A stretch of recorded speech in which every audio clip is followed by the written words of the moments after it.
Remember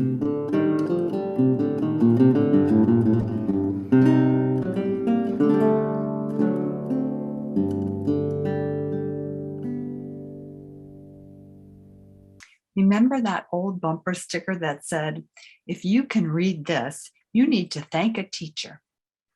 And I tell you, there's a lot of truth in that, because teachers are the ones that have taught each of us to read and to write and to think.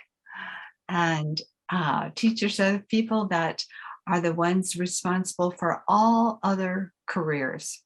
They contribute more to the future of our society than any other profession. It's the most important job in the world. And some people are brilliant at it, like Mr. Jensen, and others not so much. I'm willing to bet, though, that each one of you who are listening right now had a peak performer teacher or two along your career of schooling and education who impacted you and perhaps even changed the direction of your life. Think about it. Who was that person? How did they change you? I had Miss Patti in first grade who let me read all the first grade books, all the second grade books, and all the third grade books. She called my parents in and asked if everything was at home was okay, because it seemed that I couldn't be satiated. I always wanted more, more, more. But she never said a discouraging word to me. She never made me feel like I didn't fit in. She never shamed me. Instead, she used me as a role model for the class. Each time I completed a packet of reading, she brought me a lollipop. And not just any little lollipop. She brought me a huge lollipop. I didn't even know they made those. 10 inches big, spiral, colorful. This inspired another little girl in the class to read too. And Miss Patti got her a lollipop.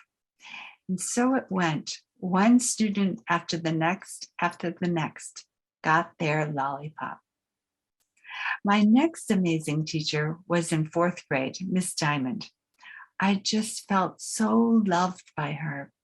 She even invited me to her wedding, which sounds better than it was. She actually invited everybody in the class to her wedding. She introduced us as her kids, and I felt so special. She instructed me to get A's as well. A's, A's, A's. She looked me in the eye and she said, "You are bright enough to get A's, so do that." And I did. Fourth grade was the first year I got all A's all year. I did well in her class, I think, because she made me feel special, seen, and cherished. I had never really experienced that very much before. My parents had divorced when I was young, and life was chaotic before the divorce, during the divorce, and after it as well. So Miss Diamond stepped into the role of providing praise and stability for me and noticing me. I had so many great teachers. How about you? And what about the historic educators? For example, there was Jaime Escalante. They made a movie about him in 1988, Stand and Deliver. If you haven't seen it, I really recommend it. Escalante was a Bolivian immigrant who came to the United States and taught math at Garfield High School in a rough part of the city in Los Angeles. He was a rigorous teacher. He was thoroughly committed to his students. He came in an hour early every day, and he stayed hours afterwards every day. He also made it mandatory that each one of his students attend summer school. However, his intensity paid off. In 1982, all 18 of Escalante's advanced math students passed the calculus AP test. Not an easy thing to do. Escalante's Students, however, being from low and poor neighborhoods, were accused of cheating, a claim they proved false when they retook and passed the test a second time. Their academic achievements spurred a school-wide trend. By 1991, 600 Garfield students were taking AP courses and passing the AP exams. Another great historical teacher who you probably have heard of is Maria Montessori. The Montessori method is an education approach for children that emphasizes exploration, choice of practical activities, independence, and learning through the senses. It is named after Dr. Maria Montessori, who lived from 1870 to 1952. She was an Italian physician and an educator who pioneered this unique form of teaching. And there was another teacher you probably know, Annie Sullivan. I was surprised to learn that she was only 21 years old when she worked with Helen Keller, who was deaf, blind, and mute, and she taught her how to communicate with the outside world. She used the hand signals from people that are deaf, and she spelled out the words in Helen's hand. She tells of her teaching triumph, her breakthrough with Helen. And these are Annie Sullivan's words. Mug and milk had given Helen more trouble than all the rest. She confused the nouns with the verb drink. She didn't know the word for drink, but went through the pantomime each time she was thirsty. She went through the pantomime when she was spelling out milk and mug. So this morning, while she was washing, she wanted to know the name for water. When she wants to know the name of something, she points to it and pats my hand. I spelled W-A-T-E-R in her hand and thought no more about it until after breakfast. Then it occurred to me that with the help of this new word, I might succeed in straightening out the milk mug difficulty. So we went out to the pump house and I made Helen hold her mug under the spout while I pumped. As the cold water gushed forth, filling the mug, I spelled W-A-T-E-R over and over again in Helen's free hand. The word coming so close upon the sensation of cold water rushing over her hand seemed to startle her. She dropped the mug and stood as if transfixed. A new light came into her life, a new light, a new understanding of the world. And here's the historical teacher, Richard Feynman, who Bill Gates called the best teacher he never had. He was an amazing teacher, Gates said, as he watched Feynman's videos and said he could explain really complicated things in simple ways, even quantum physics. He made science so fascinating and joyful and fun. As a young man, Bill Gates watched another one of Feynman's videos, eventually watching all of them. He loved it so much that in 2009, he bought the rights to Feynman's lectures and collaborated with Microsoft to make them free and accessible to everyone online. The last historic teacher I want to share with you is someone I never heard of before, Mary Jane Patterson. She was the daughter of fugitive slaves and became the first African-American woman to receive a college degree when she graduated from Oberlin College in 1862. She relocated to Philadelphia to work at the Institute of Colored Youth, a college preparatory school for African Americans. Eventually, she became the principal of the preparatory high school for colored youth. However, she was also known as quite an educator. In 1869, Patterson moved to Washington, D.C. There she is when she became the principal of the preparatory high school for college youth. She was the city's first African-American high school principal, and she is still remembered for her strong, forceful personality, her brilliant teaching, and for increasing the school's enrollment from fewer than 50 to over 170. So those are the historic teachers. We could easily add the names of Jesus, Muhammad, Gandhi, and Nelson Mandela, to name just a few. But I want to get back to ordinary folks, teachers who aren't famous, but maybe should be, or at least deserve to be. Here are some stories I came across in my research that reminded me of Mr. Jensen. Why do I want to share them with you? I want to share them to open up your creativity, to inspire you, to help you see that you too can be a Mr. Jensen. Jonathan says, when I was in elementary school, I had selective mutism. While I had no problems talking to my classmates or anyone outside of the school, I didn't talk at all in school, not to my teachers, not to my friends. If I had to go to the bathroom or I had a question, I ripped off a little piece of paper out of my notebook and I wrote it down, gave it to the teacher. Before I learned how to write, however, I had many accidents. It wasn't until I was in 5th grade that I had a teacher who cared enough to try and help me overcome my disability. She worked with me every day after school. We started out with just sounds, and then we moved on to words. We worked for weeks together until we planned the big moment when I would first talk out loud in class. And I did.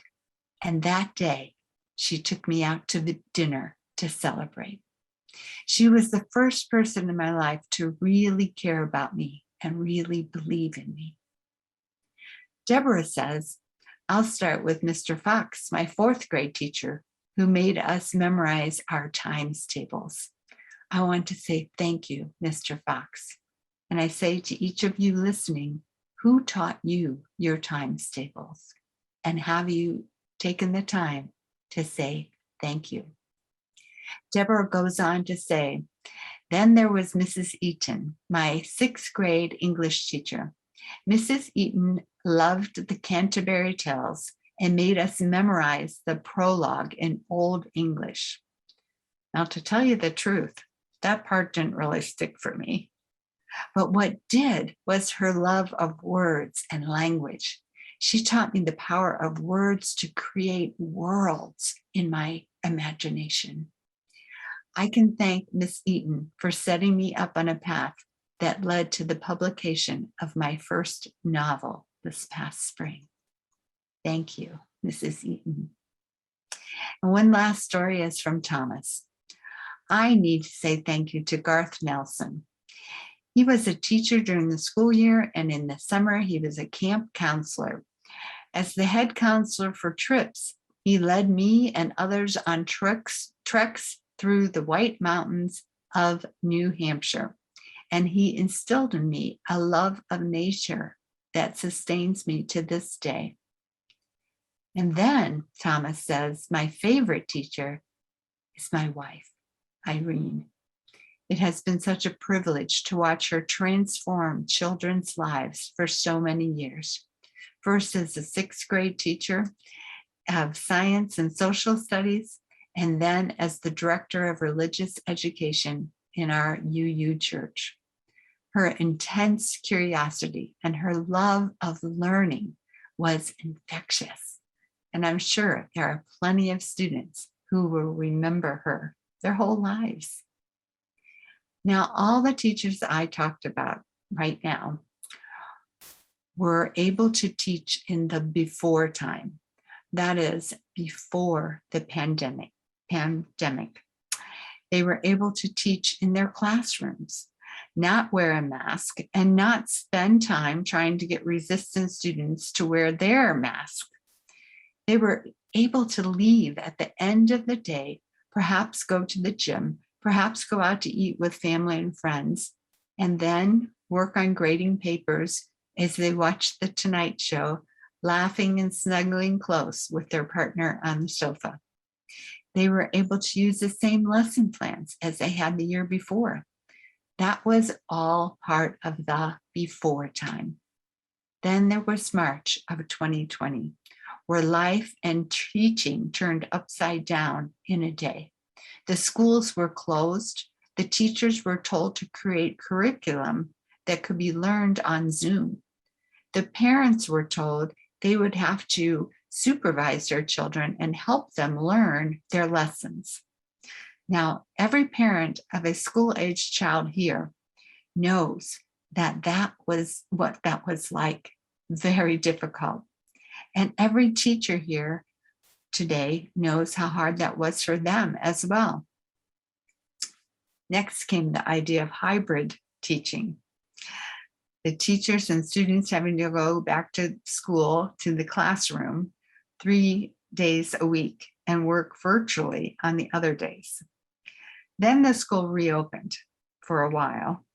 Then it closed, and now it's hybrid again. Or some schools nowadays are full-time in the classroom. So now I want to say to every teacher out there that's listening, every teacher in our congregation, my hat is off to you. I salute you. I am amazed that you have been able to continue to keep education going through the craziness of the pandemic. I have a client who has 24 kindergartners in her class, who she sees every other day.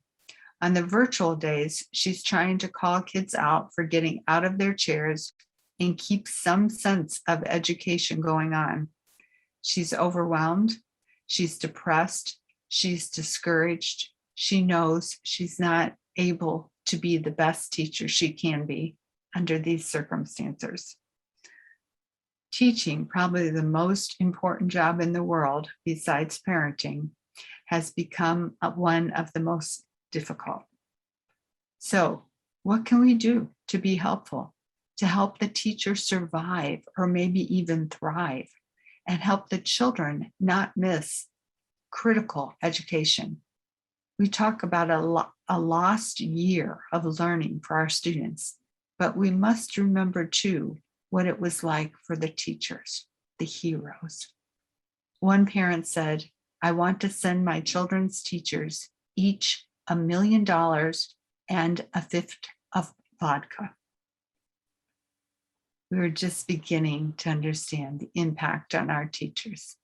The Texas Department of Education states that 40% of teachers are thinking of retiring or changing careers. That's 4 out of 5 teachers. This year in HISD, there weren't enough certified teachers to fill all the openings. So what can we do?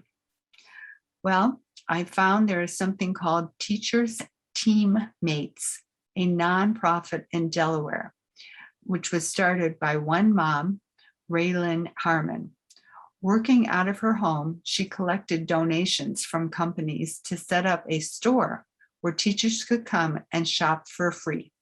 They can get the supplies they need for the classroom, including snacks and treats for the students when they are in the school. Any teacher in Delaware can come to the warehouse at Teachers Teammates and take what they need. So far, they have provided more than $100,000 of supplies to teachers. So I got to thinking, do we have that in Houston? I don't think so. Why don't we make it? Maybe we can join with the Delaware group, or maybe we can create our own project. Of course, we would need volunteers to form a committee to make this happen, but I think it's definitely doable. I give my teacher friends $100 each year to buy their supplies, because otherwise they have to spend their own money. Anybody in this with me? Anybody want to form a Texas division called the Texas Teacher Teammates? Teachers Teammates website is www.teacherteammates.org. It might be at least worth a phone call. If you are interested, please let me know. I would love for us to be able to heal some of our local teachers' stress and therefore improve their ability to hang in there and continue teaching. Another thing we can do on a smaller scale is to individually take responsibility to write a note or an email to a teacher you know and thank them. It could be one of your teachers you had when you were growing up, or it could be one of your children's teachers, or any teacher that you know. Take a moment to write them a thank you note. We have the internet now and Facebook, both good options where you can look to find your teacher, your Mr. Jensen. I found out too, there was a Teacher Appreciation Week every May. I never heard of that before. And a Teacher Appreciation Day as well. This year, Teacher Appreciation Day is on October 5th, which is my niece's birthday, and she just happens to be a teacher. So this year, she will get a Teacher Appreciation Day card from me. How about you? Who do you know that you can celebrate? One last thought is to realize that we are actually all teachers. The children are watching us. They can feel our energy. They can tell if we are straight with them or lying. They can tell if we are emotionally safe for them. And they can tell if we really care. It comes down to that, love, being able to see the child as he or she is, and to love and accept him or her exactly the way they are. To recognize there may be a drummer. I want to end today with a story about a magnificent teacher, another magnificent teacher, Sister Helen Morozia. She taught at St. Mary's School in Morris, Minnesota. She writes about a life-changing experience for her and her students. One day during her 9th grade math class, she had her students close their books and take out 2 sheets of paper. She instructed them to write the names of the classmates on the left-hand side of the paper, leaving space in between the names. Miss Morozia then asked each student to write down the nicest thing he or she could say about each person on the paper, leaving no blanks. Over the weekend, this brilliant teacher compiled these compliments for each student onto one piece of paper. Monday morning, the papers were given to each person. Smiles and rumblings were heard throughout the classroom. Really, I never knew that meant anything to anyone. Oh, I never knew people liked me so much. I never knew they were paying attention to me. She never heard anything else about it after that day. But several years later, the Elkin family called to tell Miss Morozia that Mark, one of her former students, had been killed in Vietnam. The family requested her presence at his funeral. A range of emotions surrounded her through the event. One of the pallbearers asked if she was his math teacher. After confirming that she was, the young man said, Mark talked about her often. After the funeral, Miss Morozia was invited to a classmate's house for lunch. Mark's parents were waiting for her there. We want to show you something, his father said, taking a wallet out of his pocket. They found this on Mark when he was killed. We thought you might recognize it. Opening the billfold, he carefully removed a worn piece of notebook paper that had obviously been taped, folded, and refolded many times. I knew without looking at it what it was. the list of all the good things each of Mark's classmates had said about him. "Thank you so much for doing that," Mark's mother said. "As you can see, he treasured it." Mark's classmates started to gather around us. Charlie smiled rather sheepishly and said, "I still have my list too. It's in the top drawer of my desk." And then Chuck's wife said, "Chuck asked me to put his list in our wedding album." So I did. "I have mine too," Marilyn said. "It's in my diary." Then Vicky, another classmate, reached into her pocketbook, took out her wallet, and showed her worn and frazzled list to the group. "I carry this with me at all times," Vicky said without batting an eye. "I think we all saved our lists, Miss Morozia." That's when Miss Morozia sat down and cried. We never know the impact of our words. Scripture teaches us to love one another and to build one another up. Don't allow fear to keep you from encouraging people. Start at home. Sometimes that's the hardest place. Extend the compliments to those with whom you work. Focus on building up rather than tearing down. Most of us see good things in people, but we often fail to tell them. So as they say at the airport, if you see something, say something. Only this time, look for good things in people and make a habit of telling them. You too can be a Mr. Jensen or a Miss Morozia, simply by teaching love. May it be so. Blessed be, and amen.